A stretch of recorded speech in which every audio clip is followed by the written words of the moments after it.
You are listening to chartingwealth.com for Wednesday, the 21st of October, 2015. How do we always start? Well, we always start with IYY, which is the total market fund.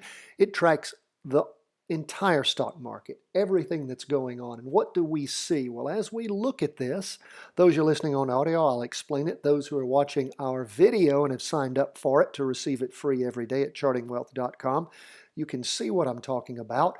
But we have the moving average convergence divergence indicator, the big one that we use. That's the one thing we talk about is you can get yourself so caught up in indicators that you never figure out anything to do because you're looking for the perfect indicator. And I've done that for years. You will not find the perfect indicator. You've got to make decisions with the best knowledge at hand. And making a decision is always better than not making a decision. So we use the MACD, the moving average convergence divergence. It crossed over going up on the signal line back on the 5th of October. We've continued to see the market move up, but for a little bit of a drawback on the 2-day candle for the 15th of October, and it's continued to move up on the 2-day candles. Now, for the day that ended on the 20th, Tuesday the 20th of October, it was down. The total market was down 0.23%, so about 0.25%. But the 2-day candle still shows an up move, and that is important and that is good. It's showing us that the market is still in an up tempo on the 2-day chart. That's important to know. Now, we've got a 2-day trend line that has not been broken. And trend lines are extremely important. They're a blue line that we show on our chart, and we see that the moving average convergence divergence indicator is still about as far apart as it was the previous day. So we don't have a converging or a coming together where it's getting ready to cross going down on the big chart. Now, if we revert from the 2-day chart to the 4-hour chart, which shows us what's going on in the day, that's the half-day chart, we can see that the market was down for the day. Still up for the last 2 days, but down for the day. It actually crossed over on the short chart going down. Now that, after a bit of a rise and then a crossover going down, is not the best of signs for the market continuing to go up. We also see that the Bollinger Bands have come in so much tighter. Bollinger Bands are volatility bands. That's spelled B-O-L-L-I-N-G-E-R. Bollinger or Bollinger Bands. They're like rubber bands. They're volatility bands. The further apart they are, the more volatility you see. The closer they are together, as we see happening here, the less volatility. What's volatility? Well, that's change in price.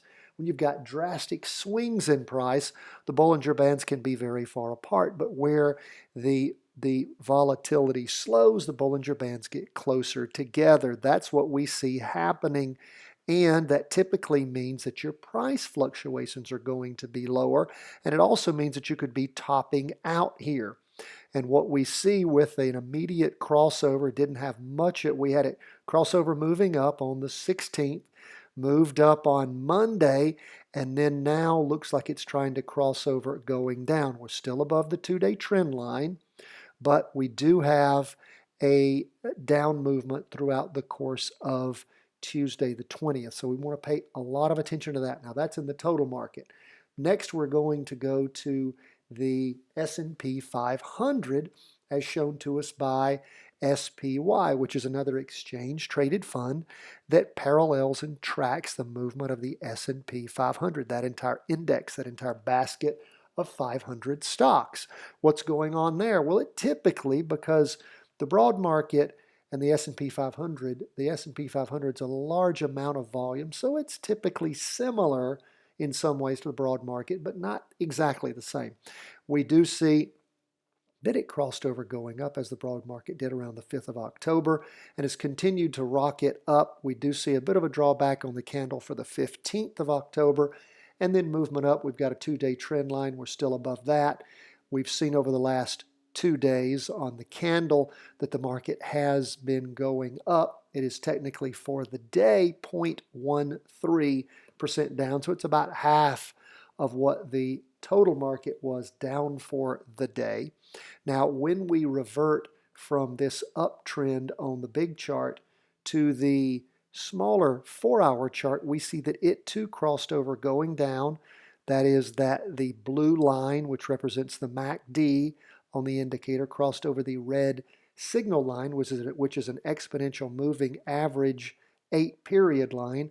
What does that mean? Well, that means that as far as the momentum goes, that we're seeing a shift in that to a down move, but only on the short chart. We're still above the 2-day trend line, and we do have the Bollinger Bands, just like on the IYY, the total market. We have the Bollinger Bands tightening up on us some, meaning volatility is decreasing in the Standard & Poor's 500 basket of stocks. So we'll continue to watch that and monitor that. Crossover going up around the afternoon, or actually in the morning of the 16th, and it continued to move up until about until the end of the day.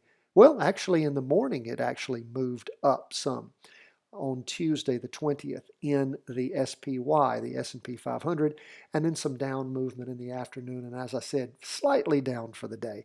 But we do have that crossover going down on the MACD, so pay attention to that. Now, we're going to go back to the 2-day chart, and we're going to look at the Qs. It was down 0.5% for the day. But again, the Qs has been rocketing up since the 5th with no pullback on our 2-day chart. Nice. We've got nice upward movement, a nice 2-day trend line connecting right at 4 candles, so about 8 days. Good movement on the candles that, well, you'd just call them the light green boxes, which reflect the derivative oscillator, which is the only other indicator we really look at besides the MACD. And we see that the MACD is keeping apart, not converging. And we see the derivative oscillator has been getting bigger since it crossed over on the 7th of October. So that momentum is continuing.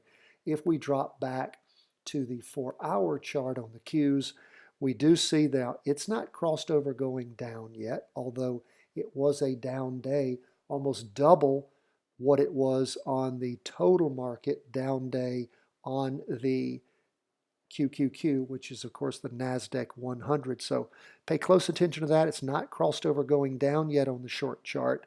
So what happens in the Qs tomorrow will be very important. Still above the 2-day trend line, but pay close attention, because when we look at other pullbacks on the Qs, it has made for some digestion of gains. So we just want to be careful that if you were in the Qs moving up, you don't want to lose what you earned over the last several days, or actually couple of weeks. Now, we want to lastly go out to our 2-day chart again.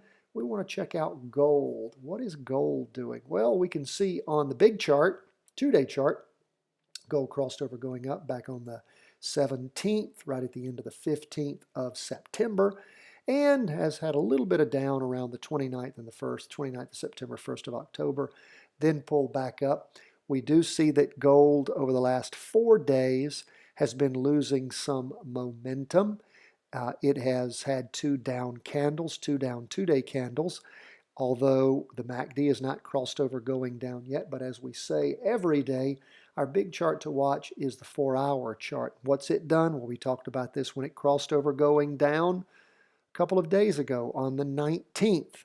It crossed over, it moved down, and over the course of the day, it was up 0.63% on gold. Not enough energy to actually, the derivative oscillator increased in the afternoon. And the MACD has kept about the same degree of separation. It's not crossed over going up yet. Gold could be digesting some of the losses. That could be the reason for it going up, but we don't have a crossover yet going up. Remember now, on the long trend though, gold is in an up move, still is even with 4 days of down movement, but as far as the chart that has been so good to us over the last several months, the 4-hour chart still shows that gold is in a down position, as does the derivative oscillator, as does the MACD. That is where we are on the markets. Be cautious as to what's going on as the up movement appears to be suspending somewhat in our 3 big indexes, including IYY, the total market, the SPY, Standard & Poor's 500, and QQQ, which is the NASDAQ 100. Watch for that. That may be topping out on you. And remember, gold is in a confirmed down move on the short chart, which is typically our golden chart. So pay attention to that. Hopefully you made your money in the run-up on gold through the afternoon of the 15th of October, and you've been watching it settle out. And when we say making money, of course, we do not give trading advice. We're an education resource, and our advice is all in virtual trades, so you can train and learn how to do this and then make your own decisions. We do not make any calls for anyone in the market. Thanks so much for joining us. If you don't have the trading platform that we use, this is freestockcharts.com, and we have our own layout. We would be happy to send you a copy of it. In addition to that, you can also ask us, and we will send you a link to our 15-minute, it's a short but brilliant, if I have to say so myself, video that teaches you how to read a stock chart and gives you just the down and dirty, what you need, essential stuff to start looking at charts, starting to understand them, study them, and become expert in them. So get started. There's no time like the present at chartingwealth.com. Go to our website. Let us hear from you. Follow us on Facebook and Twitter. Also Instagram. God bless. Wish you the best in your investing and in your learning. From chartingwealth.com.